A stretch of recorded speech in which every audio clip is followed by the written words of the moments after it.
Y publicitario. Con toda la fidelidad, con toda la fidelidad. Un manejo informativo solvente. Democracia. Estamos de regreso ya y queremos agradecerle su compañía, pero además agradecer al señor doctor Osvaldo Hurtado, expresidente de la República, por atendernos esta mañana. Esto es una semana en donde los ecuatorianos deberán decidir el futuro del Ecuador. No es solo cambiar un presidente, sino realmente escoger, no sé si decir un modelo, pero sí escoger un camino de profundización de la democracia que nos lleve a respetarnos y a buscar un camino común. Doctor Hurtado, gracias por acompañarnos, un gusto saludarle. Usted ha seguido, como siempre, esta campaña. ¿Qué le dice esto de tener 16 candidatos presidenciales? Bienvenido, buenos días. ¿Qué tal, Francisco? Encantado de hablar contigo, con Radio Democracia, con los quiteños y con los ecuatorianos. Bueno, es una de las tantas consecuencias de los errores, de las ocurrencias y de las tonterías realizadas durante el gobierno de Rafael Correa. ¿Por qué? Porque él dictó una norma jurídica por la cual el Estado, con nuestro dinero, con la plata de los contribuyentes, debía pagar las campañas electorales de los candidatos a cualquier dignidad de elección popular. Bien, si a Perico de los Palotes le pagan la campaña electoral con nuestra plata por resolución de Correa, ¿cómo no va a ser candidato? ¿Por qué no? Esa es la causa de que tengamos 16 candidatos y de ellos solo 3 cuenten con un apoyo popular. Bueno, a propósito de esta pregunta, yo les diría a los votantes, bien, castiguen a estos candidatos, ¿no?, que simplemente se postularon porque el Estado les pagaba la campaña electoral y no gastaban ellos un centavo. Bien, sancionémosle, no votando por ellos. Eso es lo que se me ocurre en este momento. Y lo que le preguntaría entonces ahí es, estaba recordando la ley de partidos políticos y cómo esta ley permitía el financiamiento de los partidos, pero para que se constituyan como instituciones de la actividad política y que respondan a la formación, a la educación, a que no, como usted ha dicho, cualquier persona pasa por la calle, ve un rótulo y dice, acá ha habido un partido, entro y seré candidato. ¿Cuál sería la diferencia esa entonces? Bueno, una muy importante, que primero los partidos, para inscribirse, debían tener una organización nacional. Yeah. No podían inscribirse partidos de una localidad, de un cantón o de una provincia. No podían existir esos partidos. Los partidos debían ser nacionales y por una razón sencilla. Porque la política está para servir al país, a todos los ecuatorianos, no a una localidad, no a una provincia, a ellas también, pero secundariamente. Primero está la patria, el Ecuador, el país. Primer punto. Segundo punto, los partidos para inscribirse debían contar con un número determinado de afiliados. Otra cosa que hizo Correa, que los partidos simplemente sean reconocidos por el tribunal presentando firmas de respaldo, no de afiliados. Entonces, pues salían los partidos y compraban firmas o falsificaban firmas, como el caso de ese partido corrupto que apoya la candidatura o apoyaba la candidatura del señor Noboa. Me refiero al millonario Noboa. Segundo punto a tener en cuenta. Tercer punto. Si un partido en 2 elecciones no tenía el 5%, desaparecía. El 5% de los votos en el país desaparecía. Bien, pero aquí no, aquí se financia un candidato sin que tenga ninguna representación popular. Y el pueblo lo ha demostrado de alguna manera, al menos si se creen las encuestas, ¿no? Esos candidatos, ¿qué votación tienen? ¿Qué intención de voto tienen? 0,5%, 1%, 2%, quizá 3%. Bueno, es un voto, ya desde la perspectiva de este drama que vamos a vivir el día domingo, votar por ellos es desperdiciar el voto. De alguna manera premiarles por lo que acaban de hacer una campaña electoral y promocionar sus nombres con dinero público. No con su dinero, con nuestro dinero. Claro, y ahí sí está la diferencia entre tener una estructura política que tenga programas, que tenga ideas.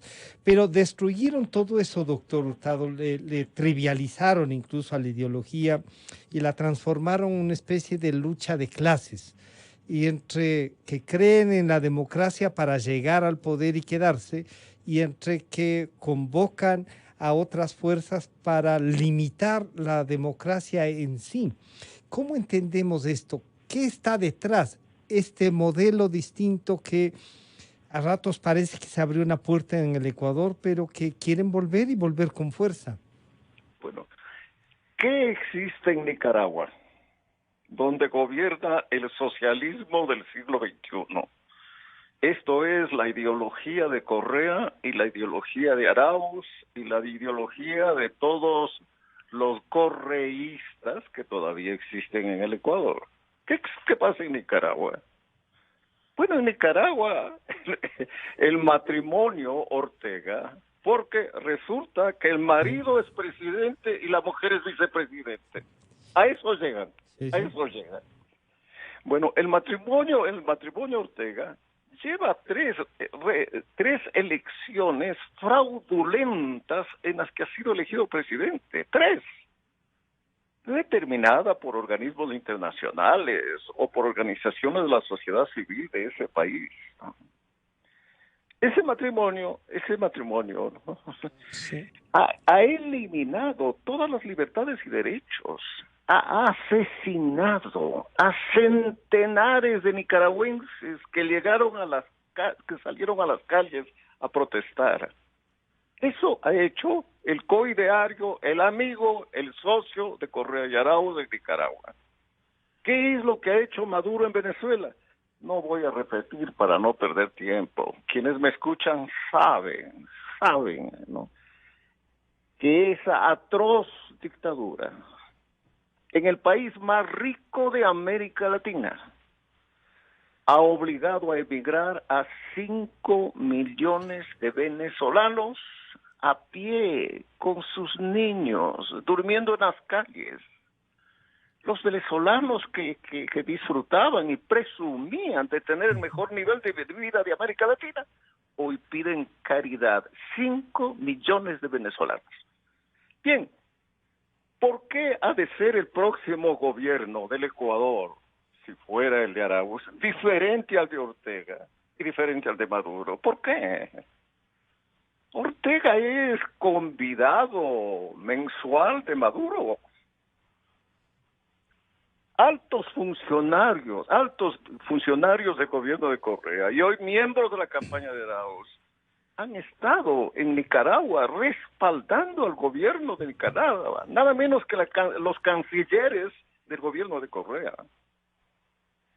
Bueno, ya hablaremos del Ecuador, pero yo quisiera pedirles a los ecuatorianos que nos veamos el día domingo en el espejo de la tragedia de Nicaragua y de Venezuela y de los gobiernos criminales, repito, no solo dictatoriales, criminales de Venezuela y de Nicaragua. Doctor Hurtado, sí. Perdón, sí. Usted nos decía hay que mirarnos en esos espejos, pero también algunos podrían decirnos hay que mirarnos esta lucha que no termina de cuajar. en la democracia y la están usando para destruirla. Y eso no se logra identificar vía corrupción, vía debilitamiento institucional. ¿Cómo rescatamos eso? ¿Cómo hacemos que los ciudadanos valoren que esa es una sociedad en donde la cultura, la educación le dan posibilidades de crecer? Bueno, el gran estadista inglés que salvó a Europa de la conquista por un gobierno estilo correísta, estilo madurista, estilo orteguista, que gobernaba Alemania, la del fascista Hitler.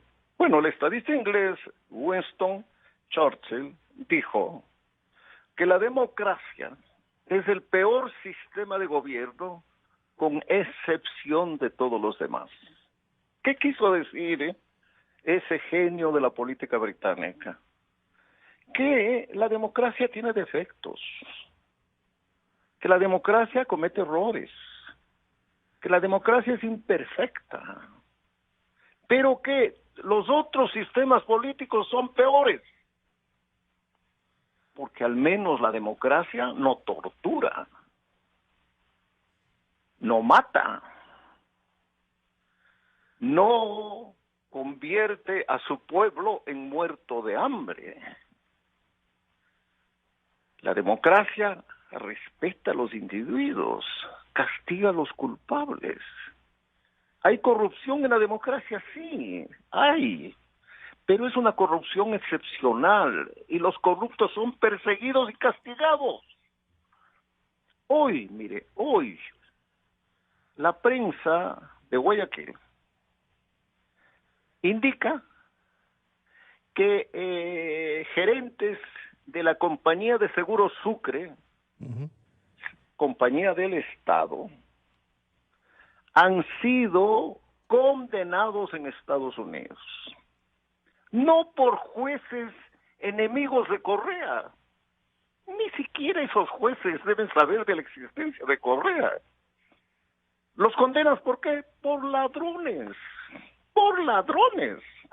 Millones de dólares robaron de la compañía de seguros Sucre. Y Correa era orgulloso de esa compañía. Dijo que había acabado con la oligarquía de las compañías privadas de seguros y que hoy el Estado manejaría los seguros de las empresas del Estado. Bien, ¿para qué? Para que robaran. Y la justicia de los Estados Unidos ha condenado a funcionarios de Petroecuador y a ladrones de la Revolución Ciudadana por igual atraco realizado en esa empresa estatal petrolera. No la justicia ecuatoriana, no los jueces enemigos de Correa, los jueces de los Estados Unidos. Quizá por eso han podido juzgarlos. Claro. Entonces, no es que hay una persecución a Correa. Mire usted, ¿quién ha condenado a Correa? ¿Quién condenó a Correa? Jueces que él nombró. Son sus jueces los que lo condenaron por corrupción. No son jueces de Moreno, fueron nombrados por Correa. ¿Qué fiscal actuó? Una fiscal de carrera, que ya era agente fiscal cuando Correa era presidente de la República, mejor dicho, dictador del Ecuador. ¿Y quién presentó las pruebas? ¿Quién presentó las pruebas de la corrupción de Correa?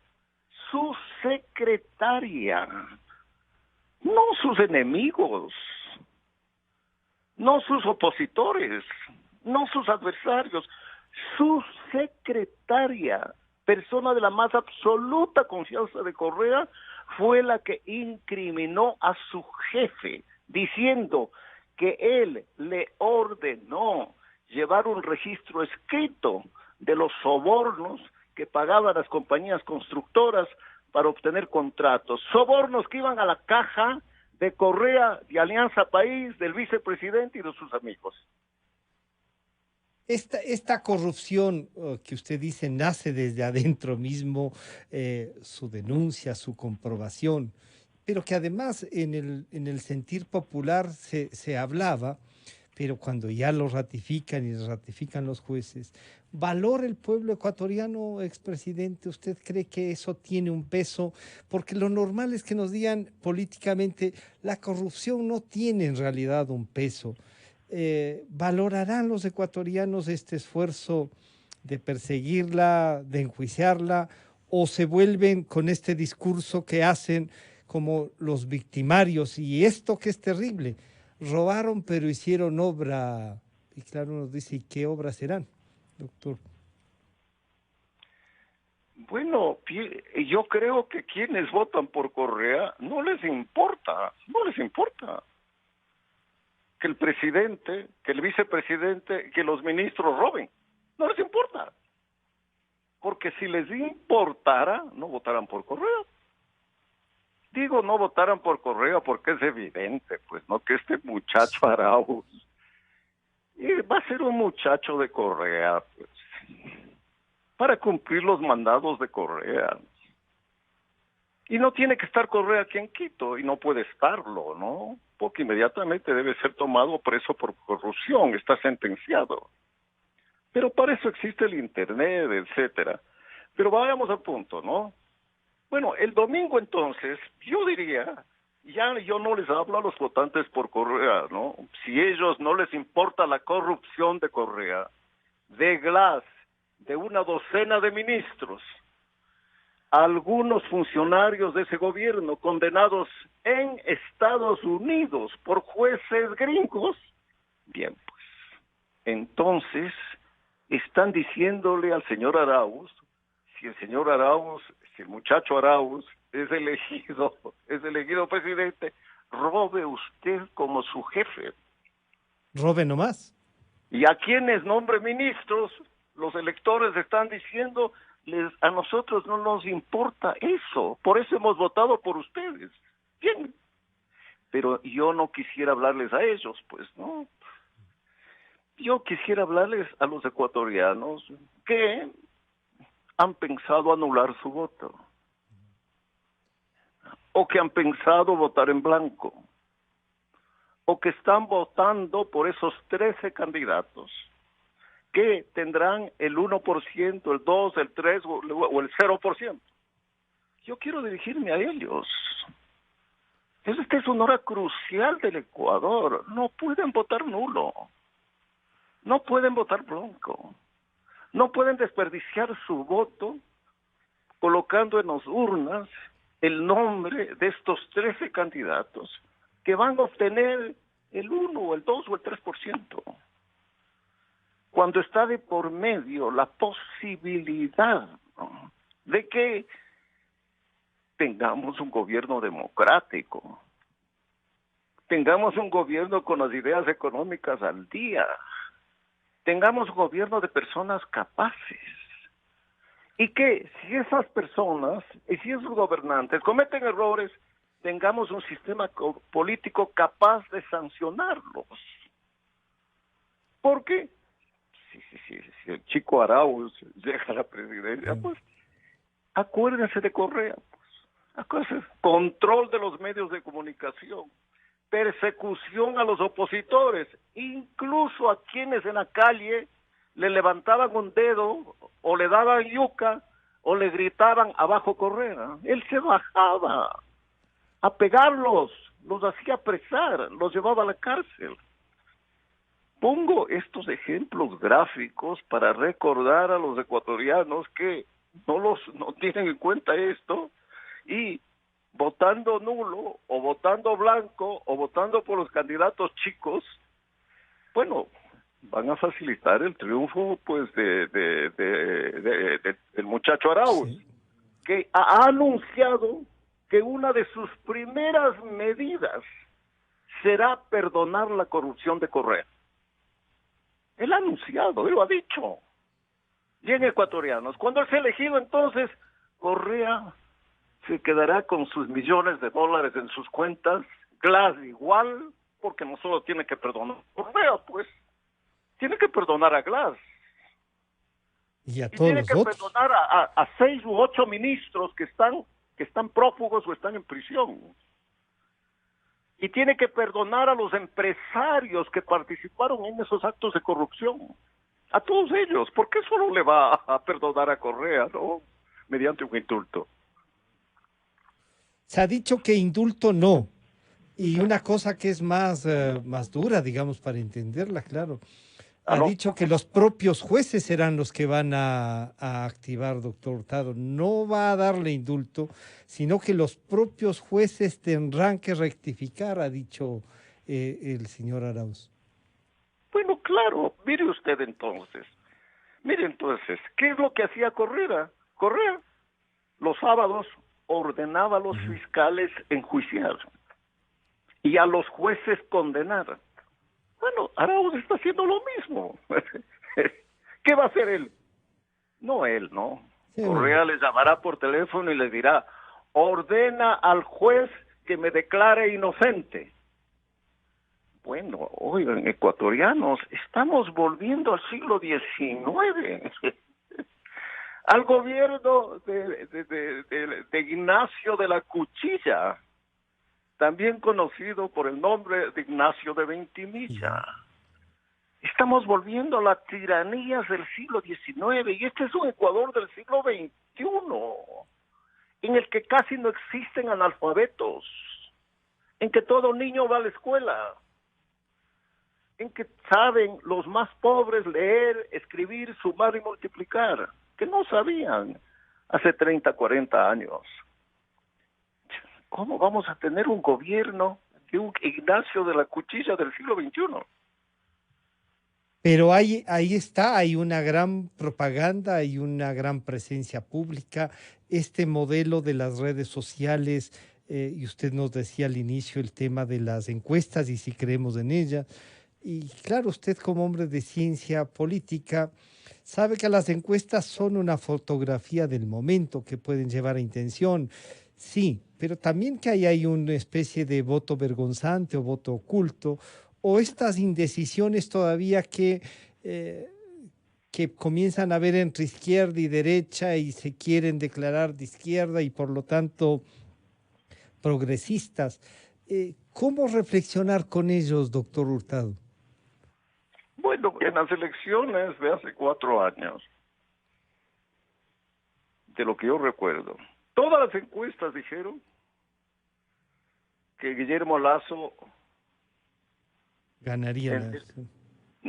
que Guillermo Lasso perdería, perdería. Pues, ampliamente la elección presidencial y que Moreno ganaría en la primera vuelta electoral. Todas las encuestas dijeron eso. Ninguna encuesta dijo que iba a tener el 28% de los votos como tuvo. 28%, una tercera parte de los votos obtuvo en la primera vuelta. Y en la segunda obtuvo la mitad de los votos, ganó la elección. Antes de que se apagara el sistema y se hiciera un fraude electoral para que ganara Moreno, ¿no? Bien, entonces las encuestas hoy dicen pues que la mayor parte, ¿no? Dicen que va a ganar pues este muchacho Arauz, ¿no? Bien, pues, pero las elecciones se ganan cuando se terminan o se pierden cuando se termina de contar el último voto. Esto de que existan encuestas, doctor Hurtado, perdóneme ahí, que sean 8 vinculadas al expresidente Correa, ¿no debería hacernos un poco prescindir y trabajar de otra manera? Bueno, las encuestas se han vuelto en un instrumento de la vida pública de la actualidad, ¿no? Y muchos políticos, sobre todo los nuevos, viven, duermen y sueñan mirando las encuestas y gobiernan mirando las encuestas, ¿no? Pero bueno, en todo caso, las encuestas pues no pronosticaron en Estados Unidos, para poner un ejemplo, ¿no? La posibilidad, ¿no? de que el presidente Biden gane las elecciones con muchísimos menos votos de lo que las encuestas decían, ¿no? Las encuestas decían que ganarían pues con más de 10 puntos de ventaja y al final terminó ganando pues con algo así como 2, 3 puntos de ventaja. Bueno, pero dejémosles ahí a las encuestas, ¿no? Lo que importa es ¿qué van a hacer los ecuatorianos en cuyas manos está el futuro del Ecuador? Y ya no les hablo a quienes van a votar por Correa y tampoco a quienes van a votar por Lazo. Les hablo a los ecuatorianos que descontentos, hastiados, cansados, aburridos, frustrados, algunos con muchísima razón por la crisis económica que heredamos de Correa y que Moreno no solucionó, y también por la epidemia, que dicen, ya, que todo se vaya al traste, ¿no? Yo anulo mi voto, yo voto en blanco, o dice, yo voto por un nuevo, ¿no? Pues ya hay 13 nuevos, ¿no? Bien, a esos es a los que les estoy hablando. Si de algo sirve la palabra de este viejo que lleva más de 50 años trabajando por el Ecuador, ya sea a través de los estudios, de los libros que he escrito, ya sea a través de las funciones que he desempeñado, ya sea defendiendo la democracia y la libertad. Usted nos recuerda un Ecuador que algunos no lo quieren observar. Usted ha dicho en su intervención hace 30, 40 años el nivel de escolaridad en los niveles que estaban. El Ecuador es distinto y necesita, por lo tanto, nuevas respuestas también. ¿Encuentra usted entonces, por lo que ha dicho, esas respuestas en el señor Lazo y que difieren tanto del señor Arauz y por lo tanto del expresidente Correa? Bueno, pienso que sí por varias razones. La más importante de todas. Lazo ha dicho que él mantendrá la dolarización y que no hará nada para dañarla, para perjudicarla, para debilitarla. Todo lo contrario, hará todo lo que esté en sus manos para fortalecerla. ¿Por qué digo que esto es importante? Porque el mejoramiento notable de las condiciones de vida de los pobres, de la clase popular y de la clase media en los últimos 20 años, no se debe al gobierno de Correa, no se debe a él, se debe a la dolarización, a que la moneda del Ecuador fue reemplazada por el dólar y se dejó a un lado el sucre. Se debe a eso. ¿Por qué razón? ¿Por qué razón, ecuatorianos? Porque el dólar es una moneda fuerte. No se devalúa. No pierde valor. Mantiene su poder adquisitivo. Y eso permitió mejorar significativamente el nivel de vida de estos sectores sociales que he mencionado. Repito, clase media, clase popular y pobres. La moneda nos igualó. La moneda era para todos igual. El sueldo ya no se devalúa como se devaluaba antes. Tiene un poder adquisitivo. Pero eso tiene que ver también con otros retos entonces, y para sostener la dolarización la vida política es extremadamente indispensable este momento entonces. Ya. Y el 92% de los ecuatorianos respalda o cree en la dolarización, doctor Hurtado. Bien, a aquellos que creen en la dolarización, yo les diría que Arauz, el muchacho Arauz, ¿qué es lo que propone? ¿Qué es lo que propone? Volver a la política económica de Correa. Eso propone. Esto es volver a un Estado poderoso, dueño de empresas. Mire usted, a propósito, la empresa TAME, ¿cuántos años tenía? Unos 50 años. En manos de los militares no era una gran empresa, estrella.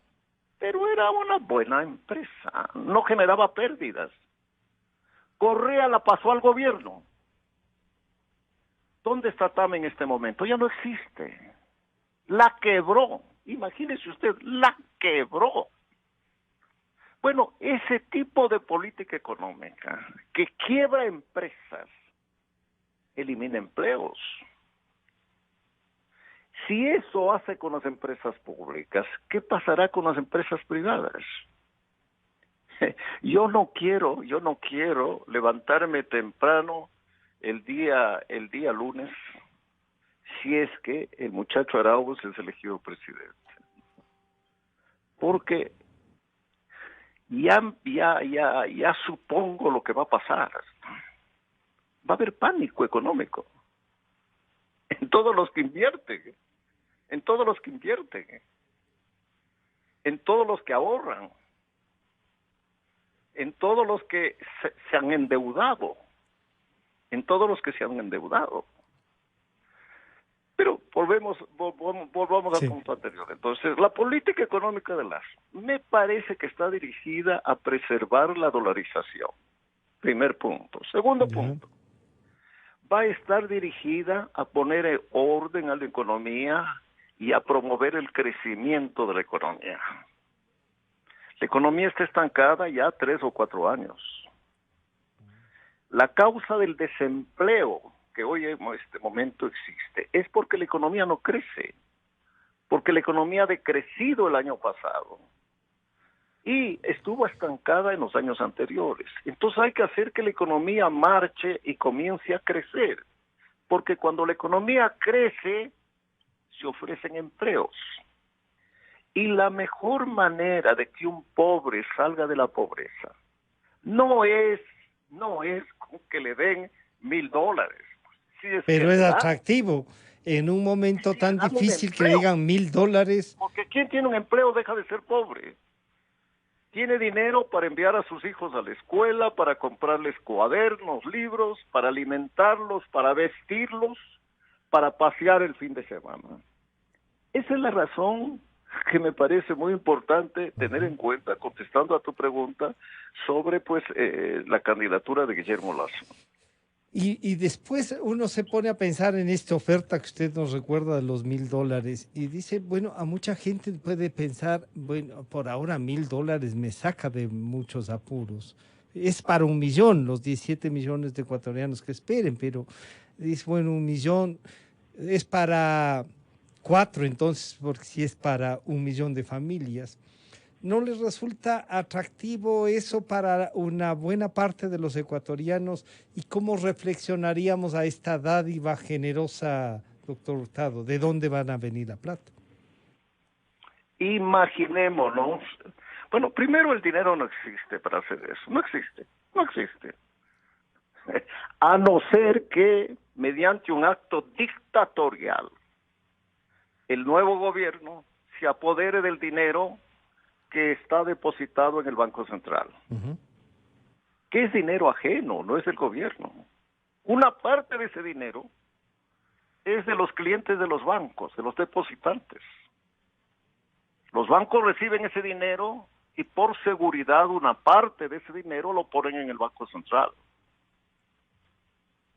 Bien, el muchacho Arauz ha dicho que va a tomar una parte de ese dinero. Sí. Bueno, ecuatorianos, yo les quiero decir a ustedes, ¿de qué les sirven los $1,000? Si por el otro lado están llevándose el dinero que han depositado los bancos en el Banco Central y poniendo en riesgo como consecuencia su devolución a los clientes bancarios. Esta es una consideración que me parece muy importante. Segundo, mire, imaginemos que todos estos obstáculos, abuso de poder, comienza a girar los $1,000 para 1,000,000 de ecuatorianos. ¿Y el resto de ecuatorianos? El Ecuador tiene 17 millones. Pongamos que una familia tipo es de 5 miembros. Bueno, Esto va a servir para un tercio, una cuarta parte de las familias. ¿Y el resto de familias que no reciben el millón? ¿Qué va a pasar con ellas? Segunda consideración. O tercera, todo lo que yo he dicho, imaginémonos que no funciona como yo estoy diciendo. Y reciben efectivamente el $1.000.000. Pero en billete verde, no en papeles chimbos, ¿no? Yeah. O en pagos electrónicos, ¿no? Imaginemos que reciben en billete verde. Yeah. Y después de que se gastan los $1.000, ¿qué les va a pasar? Si no tienen empleo. Si los vendedores ambulantes nadie les compra sus cosas, porque no hay plata. Y ya están instalados en el poder. Bueno, están ellos, claro, pero los que están instalados en el poder, pues comienzan a enriquecerse como condenados, sí. Igual que hicieron cuando estuvo Correa en el poder. Pero yo me refiero a los ecuatorianos que esperan los $1.000.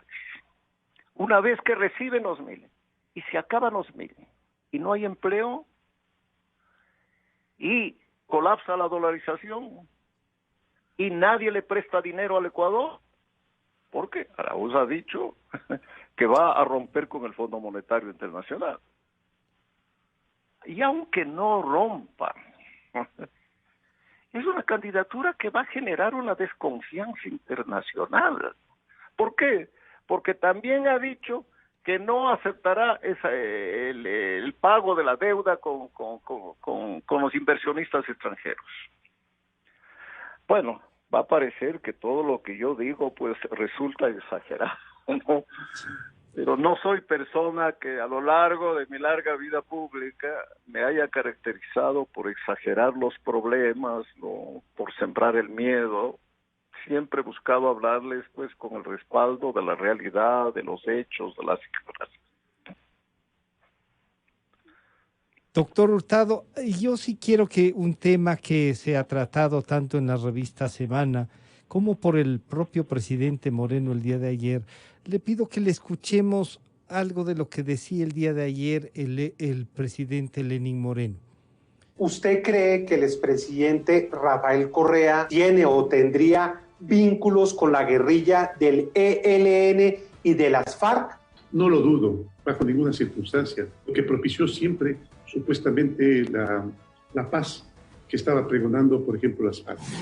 El hecho de que el nombre del ELN hoy esté rondando en una campaña política o en la campaña política en Ecuador, ¿le parece grave? ¿Le parece que puede traer consecuencias graves? Independientemente de cualquiera sea la persona a la cual apoyaría un grupo guerrillero y terrorista, pues yo no deja de estremecerme. No deja de estremecerme, al igual que entiendo estremecido a todos los ecuatorianos una situación así. En el tiempo de Correa, la justicia se hacía desde Palacio, porque allí, dirigiendo las principales instituciones de control, estaban exsecretarios, examigos y amigos del presidente Correa, del expresidente Correa, y ellos eran los que hacían la justicia. El expresidente Correa, que usted no tendría dónde esconderse. No se olvide que tienen mucho poder, el poder del dinero que se fueron llevando, el poder del dinero del narcotráfico y el poder, por supuesto, del temor que causan en redes con ese gran poder económico que tienen, que no tendré dónde esconderme. Vuelvo a recalcar, el general Gabela, que fue asesinado por denunciar un negociado del gobierno, está fallecido. El Quinto Pazmiño, que denunció un negociado del gobierno, también falleció. Su esposa, a la cual seguramente él habrá comunicado lo que conocía, también fue asesinada. Es decir, Florian Jiménez, Bosco Bizuma, es que son incontables. Voy a pasar el listado de todas las violaciones flagrantes, asesinatos, secuestros, crímenes de todo tipo que se cometió por orden del presidente Rafael Correa. Doctor Hurtado, esto es lo que dice un ex vicepresidente de Correa y un presidente propuesto por su partido y su movimiento. ¿Qué piensa usted de estas reflexiones del señor presidente Moreno, doctor Hurtado? Bueno, los correístas dirán, y el mismo Correa y el mismo Arau dirán, ¿no?, que todo eso es mentira, ¿no?, que todo eso es falso, que todo es resentimiento, que este Moreno es un traidor, etcétera, etcétera, etcétera, ¿no? Pero yo quisiera recordarles a los ecuatorianos que esto ya sucedió durante el gobierno de Correa. Mejor dicho, durante la campaña primera de Correa. Ya sucedió. Se descubrió que este grupo terrorista y narcotraficante de las FARC colombianos habían financiado la campaña electoral de Correa. ¿Y quién descubrió? No sus enemigos políticos, no. Documentos encontrados en la computadora de este guerrillero, de este criminal Reyes, cuando fue atacado el campamento de Angostura. En grabaciones encontradas ahí constaba que le habían entregado dinero a Correa. No fue un invento de sus enemigos, eran sus amigos, los terroristas colombianos, los que decían que habían financiado la campaña de Correa. Ahora, ¿qué sucede? Son ellos mismos, los terroristas, los narcotraficantes colombianos, los que dicen que han financiado la campaña de Arauz. Ellos dicen. No dicen los enemigos de Correa, no, dicen sus amigos, los amigos de Arauz. Porque a los amigos se les da plata, pues a los enemigos no se les da ni la sal ni el agua, ¿verdad? Sí. Entonces, miren, ecuatorianos, ese cuento de que esto es una calumnia, un invento de los enemigos, de la revolución ciudadana,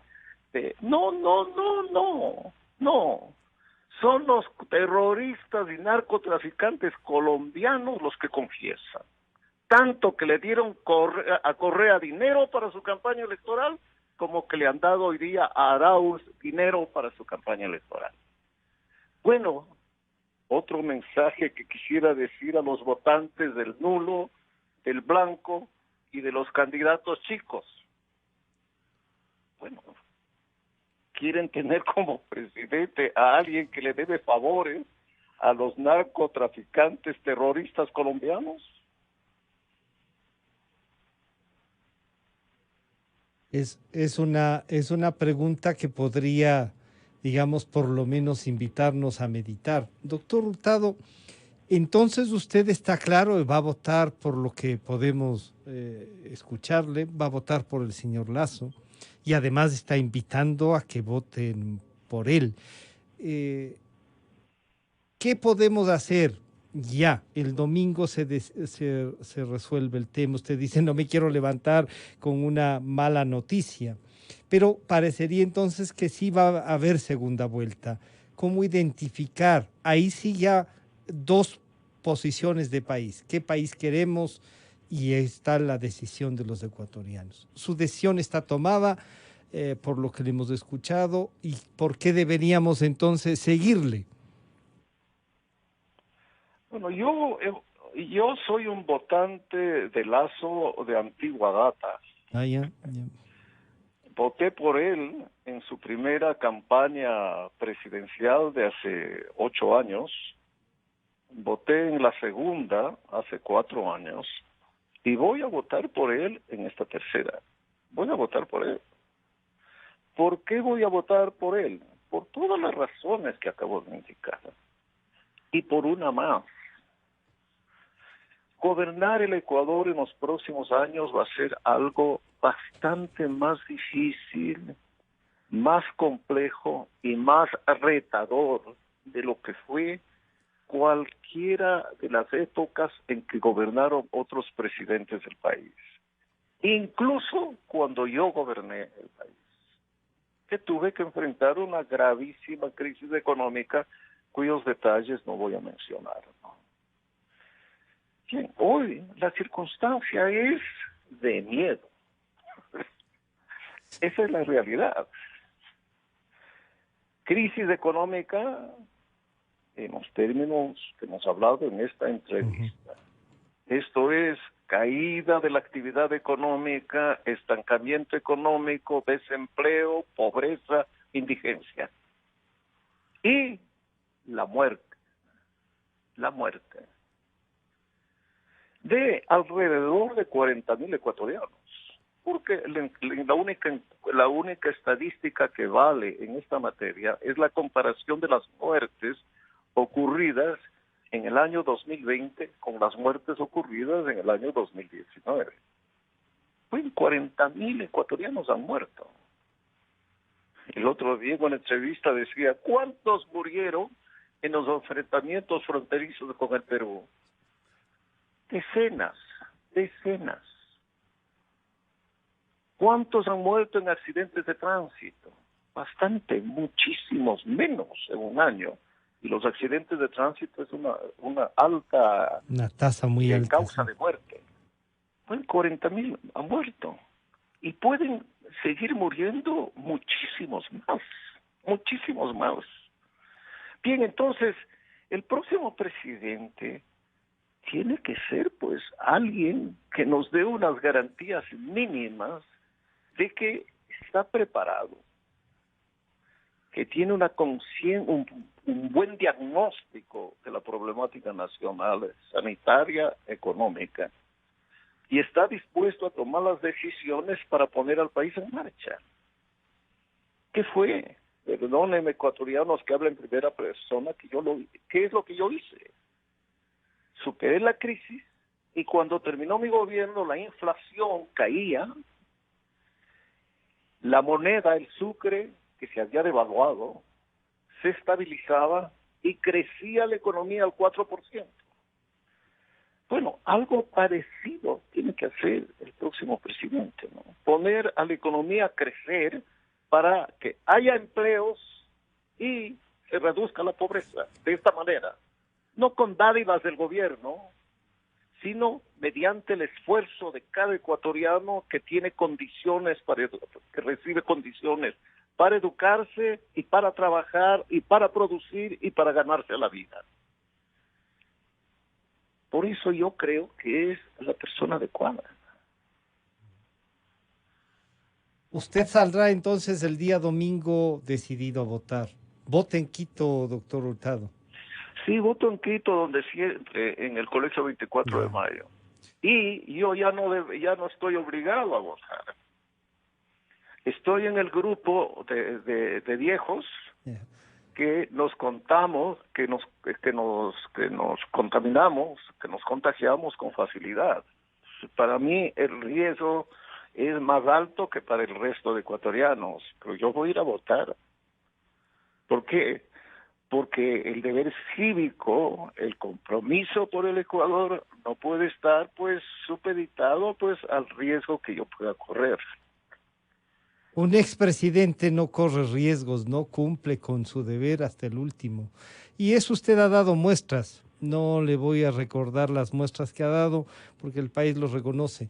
Doctor Hurtado, muchísimas gracias por atender nuestra invitación, por reflexionar públicamente y por no rendirse en la democracia, sino siempre estarla buscando. Gracias, doctor Hurtado. A ti, Francisco, un abrazo y a Radio Democracia. Y a los quiteños y ecuatorianos que me escucharon. Muchísimas gracias. Ha estado con nosotros el doctor Osvaldo Hurtado, expresidente de la República, sus reflexiones, su apuesta por la democracia y su pedido, ¿no?, a los ecuatorianos, salir a votar. Él ya ha decidido su voto. Con esto estamos terminando el día de hoy. Nos estaremos encontrando mañana, recordando, como siempre nos dice Gonzalo Rosero, nuestro director general, buscando la verdad.